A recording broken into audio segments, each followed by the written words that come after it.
The 19-man platoon advanced under dense hardwoods in a long skirmish line, the clatter of scout helicopters 40 feet above them.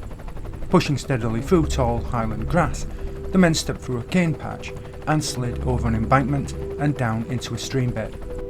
The first shot came from the right of Captain Jack Oliver, and instantly firing broke out all along the line. The cavalrymen of his Bravo Troop Blues had stumbled into an NVA field hospital, and a nasty little fight was about to begin. The hospital.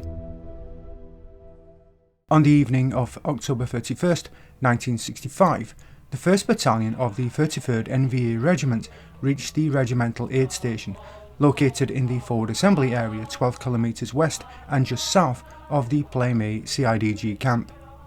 The battered battalion probably had no more than 250 effectives when it reached the hospital and occupied positions in the forward assembly area. The positions were 1500 metres east of the hospital, an inverted V facing a large clearing, 150 well-concealed fighting positions dug just inside the tree line. 2 companies were deployed in them, while 1 platoon was ready to swing the door closed on the open end of the V. The other 2 platoons were held in reserve and provided security for the hospital. The Scouts. Rockets raised from the mounts either side of the Bravo Troop Red Team gunships, tearing through a break in the jungle 500 metres southwest of the hospital. It was 7:20 AM on November 1st, and the troop's White Team Scouts had spotted a dozen NVA below them. A scout team from Charlie Troop heard the contact report and entered the area from the north.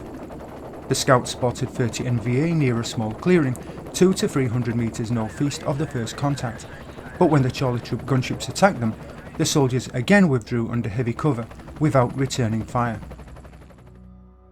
Various highland grasses covered the ground, ranging in height from 1 to 3 feet, while hardwoods, their trunks 8 to 12 inches thick and rising to 40 feet, were spaced 5 feet apart.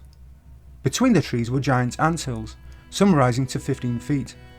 The anthills were covered with brush and saplings and were solid enough to stop bullets. The Bravo Troop Blues at Kateka were airborne within minutes and were on the ground at 8:08 AM. The 19-man platoon then formed a long skirmish line, 10 metres between each man, the line forming a shallow V with Captain John H. Jack Oliver at its point. 4 scouts screened the platoon and acted as guides as the men moved to the northeast, the NVA holding their fire as the H-13s hovered over the stream bed.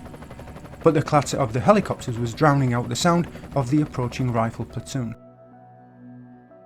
The assault. Oliver led the platoon as they slid over the embankment and down into the stream bed. 3 feet in front of him, an NVA soldier half rose from a hammock, staring at the cavalry captain in surprise. The Bravo Blues had taken the NVA completely by surprise, and in an instant their M16s exploded in a deafening roar that flooded the stream bed. The short but ferocious firefight ended with 15 NVA killed and 43 captured, including the hospital staff and patients. 100 more broke and ran to the northeast. The attack carried the platoon through the stream bed and onto the north bank, where the men established a defensive perimeter. Oliver then reported the discovery of the hospital to the troop commander, Major Robert Zion, who notified Squadron Commander Lieutenant Colonel John Stockton, who was now overhead. Stockton informed Brigade and Division and alerted the Alpha and Charlie Troop Blues to be ready to move to the hospital site. Stockton landed in a small clearing a few metres from the southern bank and immediately ordered the removal of captured medical supplies and what would become 2 duffel bags full of documents.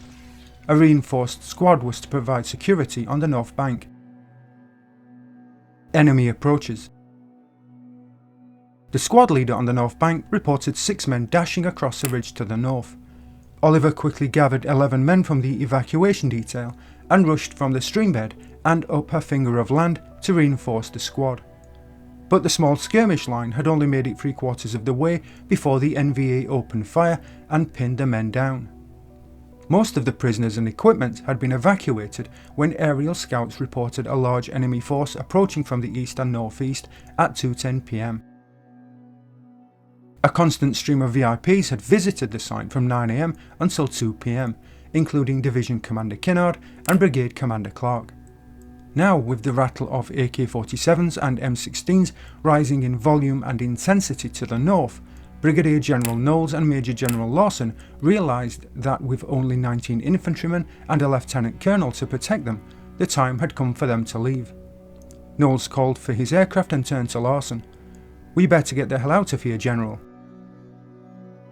Realising that it would take time for Brigade to reinforce his 19 Cavalry, Stockton ordered the Charlie Troop Blues under Captain Charles M. Chuck Knowles into the larger landing zone. The Alpha Troop Blues, led by Captain Donald A. Valley, would use the smaller LZ, one Huey at a time, each arriving element racing across the streambed to report to Oliver. Diversionary attack.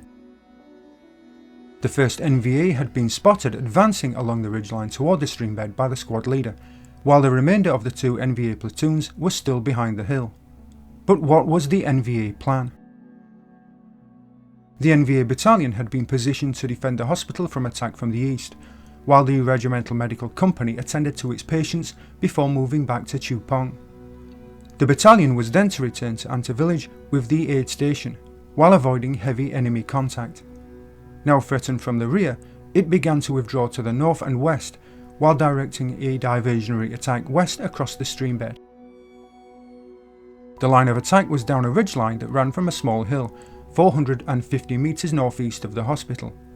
The ridge ran parallel to the streambed, 200 metres to the north, and rose 20 metres above the embankment. When Stockton reported that 19 was being attacked by a battalion, Clark ordered Alpha Company 212 to move by helicopter to the hospital site. And desperate to quickly reinforce, he ordered 1st Platoon Bravo Company 28 and a reconnaissance platoon from 12 to the battle area. 1st Platoon would move by helicopter from an artillery base 17 kilometres to the northeast, while the reconnaissance platoon would move from LZ Charger City 25 kilometres to the northwest. 1st Platoon was airborne by 3 PM, while 3rd Platoon Alpha 212 was landing at the larger LZ, 1500 metres south of the hospital. Captain Gene Fox then formed up his platoon and headed towards the fight. Stopping the NVA. The first of the 9's gunships pounced on the lead NVA elements as they advanced along the ridge, their rockets and machine guns tearing into the khaki-clad figures, slowing the NVA until they closed with Oliver's platoon. The supporting fire from the gunships, ARA, and tactical airstrikes saved the cavalrymen from being overrun. The platoon was now in contact with no more than 100 NVA, the remainder pinned and semi-immobile. With determined resistance from the Bravo Blues stopping the NVA, the assault commander reinforced the stalled attack toward the hospital and ordered a movement to the left down the hill and through the streambed to the south, aimed at the landing zone. Bullets cracked through the American positions and slashed the grass and brush on the small landing zone. 4 riflemen were now dead and a dozen more were wounded. Stockton had support fire placed on the forward slope of the hill, and he ordered the newly arrived Charlie Blues to move east of Oliver's position and hold against the threat moving down the hill. Combined with this movement, a limited attack by the arriving Alpha Blues relieved pressure on Oliver's platoon, allowing him to withdraw down the open slope to the north bank. Then, just before 3 PM, the 2-8 platoon began landing and was fed into positions adjacent to Charlie. Reinforcements.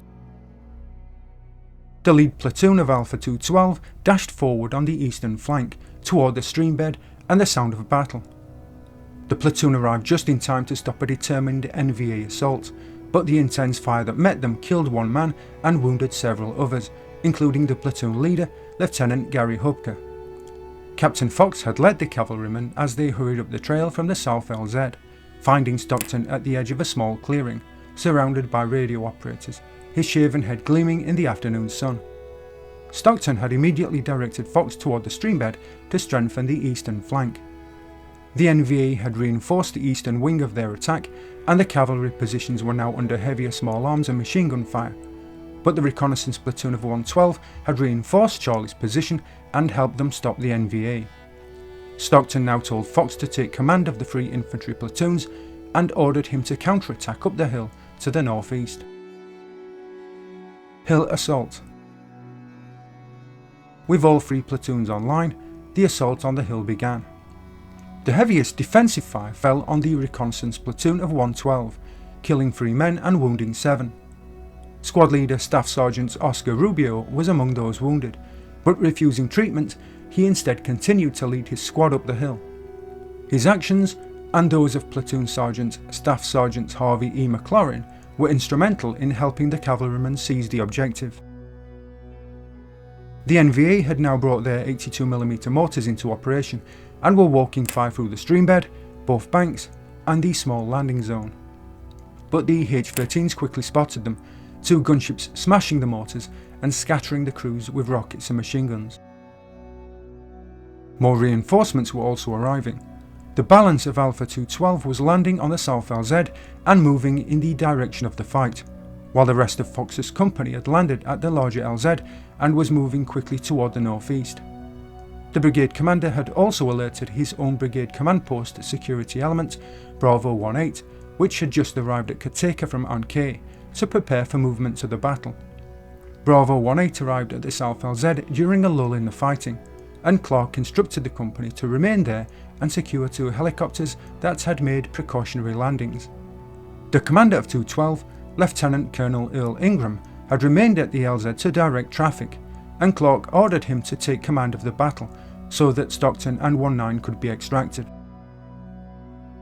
An uneasy quiet. Alpha Battery 219 Arty was moved to LZ Cavalry, 8 km to the west of the hospital. The LZ had been secured unopposed by Alpha 28, and its tube artillery helped to beat back a weak NVA counterattack. Lieutenant Colonel James H. Nix's battalion headquarters followed up the landing at Cavalry, the remainder of the battalion continuing search operations in the southern part of Battalion Operation Area Gym.